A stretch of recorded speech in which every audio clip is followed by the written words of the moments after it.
New York City will become the first American city to adopt proof of COVID-19 vaccination for a variety of activities. Mayor Bill de Blasio says the rule will apply to indoor dining, gyms, and performances, and for both workers and customers. The largest U.S. organization of physicians and medical students is coming under fire for suggesting that birth certificates shouldn't specify sex. But not everyone is on board with the proposal. And a new study sheds light on how people adapted to their improvised workplaces, from where they work from to what some of the biggest challenges are. Tune in to Deep Dive as we explore these topics and more. Hello and welcome. This is Deep Dive and I'm Tiffany Meier. Let's kick off today's show with a big change being proposed, removing one's gender from birth certificates. The American Medical Association, or AMA, came under fire over the weekend. That's for proposing to stop designating gender on all birth certificates. They state gender is a social construct that describes the way a person self-identity or expresses themselves. A person's gender identity may not always be exclusively male or female and may not always correspond to their sex assigned at birth. They say that recording the baby's sex on the public portion of birth certificates, as has always been the case, has potential for discrimination. The proposal adds that information about a person's sex at birth will only be used for medical, public health, and statistical purposes. The policy received widespread backlash on social media for what many called disregarding biology, after it was reported by medical news site WebMD. Omri Sarin serves as National Security Advisor for Republican Senator Ted Cruz. He wrote on Twitter that the near-total politicization of science on behalf of fringe progressive fanaticism happened really fast, all things considered. While New York Post editor Sarab Amari wrote in apparent sarcasm, "This isn't enough. The AMA should create an entire research division devoted to debunking the socially constructed myth of chromosomes. Call it the Lysenko Department."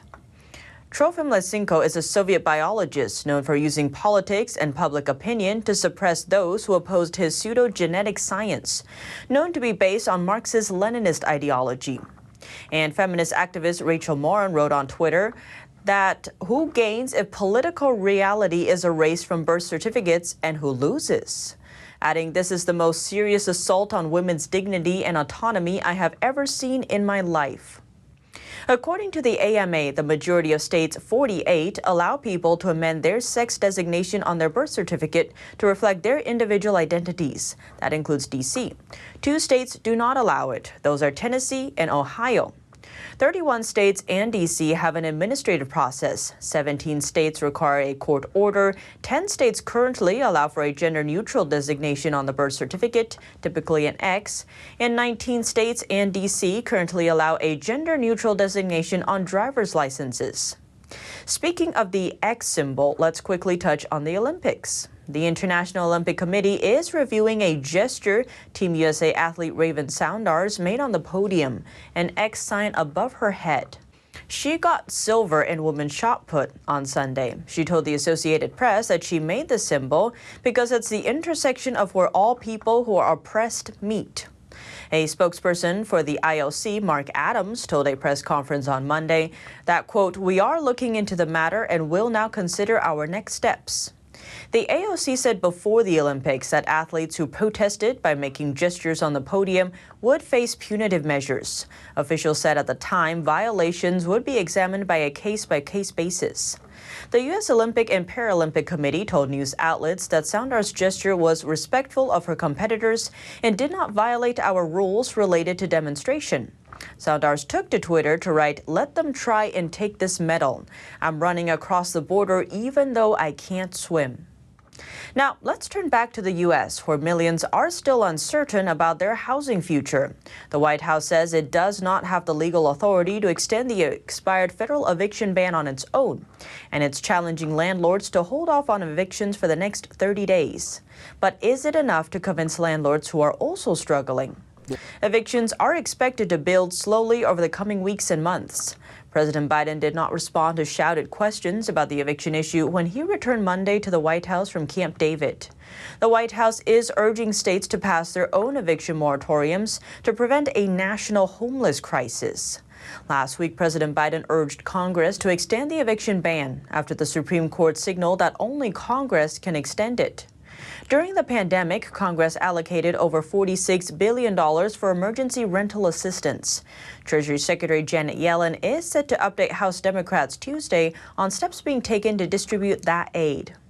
Now, let's turn to the Sunshine State. Florida is recording a record number of virus cases and hospitalizations in the midst of a recent nationwide surge. The state reported that over 10,000 people confirmed or suspected of having the virus are in hospitals now, just over the peak from a year ago. And they recorded the highest single-day number of new cases on July 31st. Other southern states are also getting hit hard now, too. Louisiana reported over 10,000 new cases on Friday, and hospitalizations are 7 times higher than a month ago. In Baton Rouge, one of the state's largest hospitals had to call in emergency healthcare workers. In this particular situation, we're here to respond and help and backfill the hospital. There are ICU or needing staff, so we have physicians, PAs, nurse practitioners, nurses, respiratory therapists, and paramedics. People from all over the country came to help. I have people from Colorado, I have people from California, Texas, Maryland. Former FDA Commissioner Scott Gottlieb says he thinks the surge is starting to peak in the South. The rate of expansion is slowing in states like Florida and Missouri, Louisiana. In some states like Tennessee, it's already fallen below 1, so you have a contracting epidemic. Gottlieb says he thinks about 1 million people a day are getting infected every day, but most of them don't have symptoms, so they aren't being counted. And that's reducing the pool of people that can get infected and spread the virus. But I think on the whole, we're probably closer to the end of this than the beginning. Epidemiologist and author Dr. Larry Brilliant says the latest variant is 3 to 4 times more infectious than the flu. He estimates what it would take to reach herd immunity. It will probably take 90% because of that infectiousness to reach anything like herd immunity. Once herd immunity is reached, the new infection rate would head towards 0, and that could finally put an end to the pandemic. And New York City is taking matters into its own hands. Tuesday, the mayor of New York City announced the city will require anyone who goes into restaurants, gyms, and other venues to be vaccinated. Mayor Bill de Blasio says he knows this is a first for the nation. The key to NYC Pass will be a first-in-the-nation approach. It will require vaccination for workers and customers in indoor dining, in indoor fitness facilities, indoor entertainment facilities. This is going to be a requirement.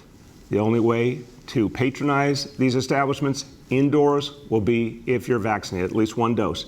The new mandate affects both employees and patrons of indoor dining, fitness, and entertainment facilities. Patrons will not have to be fully vaccinated. They will be required to prove they have received at least 1 dose. The mandate goes into effect on August 16th. It is not clear if the pass will be extended to other venues, including supermarkets or places that sell essential items. And staying in New York, Governor Andrew Cuomo is requiring all employees of New York's Metropolitan Transit Authority and Port Authority to get vaccinated by Labor Day, September 6th, or undergo weekly testing. You either have to get a vaccine or a weekly test. That's the first step, but it's only the first step. That, I believe, we need to expand. And if virus cases go up, Cuomo will expand the vaccine mandate to employees in additional sectors. Mandatory vaccination for nursing home workers, if the numbers go up. Mandatory vaccination for teachers. And then all healthcare workers in all private hospitals who are frontline workers. And the vaccine mandates likely won't stop there. The governor wants private businesses to do the same. Private businesses, I am asking them and suggesting to them, go to vaccine-only admission. You know, if I go to a bar and I want to have a drink and I want to talk to the person next to me, I want to know that that person is vaccinated. Both New York State and New York City are already requiring all state and city workers to get vaccinated or get tested weekly. Daily cases in the state rose over the past week from just over 1,000 to around 3,000. In comparison, that number was around 16,000 to 18,000 during the peak of the pandemic in January. And New York City wants more school children to get vaccinated before schools reopen. The city is spending $1.3 million on ads promoting vaccination among children.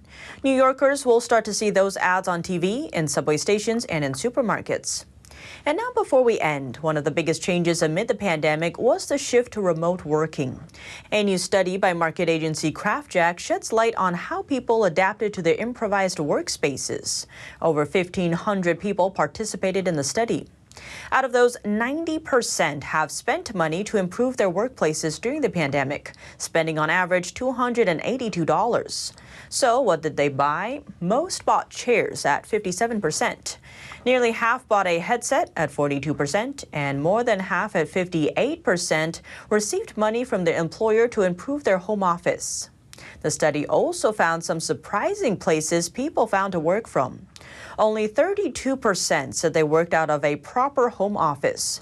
31% said they worked from the bedroom, 23% worked out of the family or living room, and 9% out of the kitchen. Now, as to where they worked, the majority chose the couch at 68%. 65% never made it out of the bed and went straight to work from there. Over half at 54% chose the outdoors and some fresh air.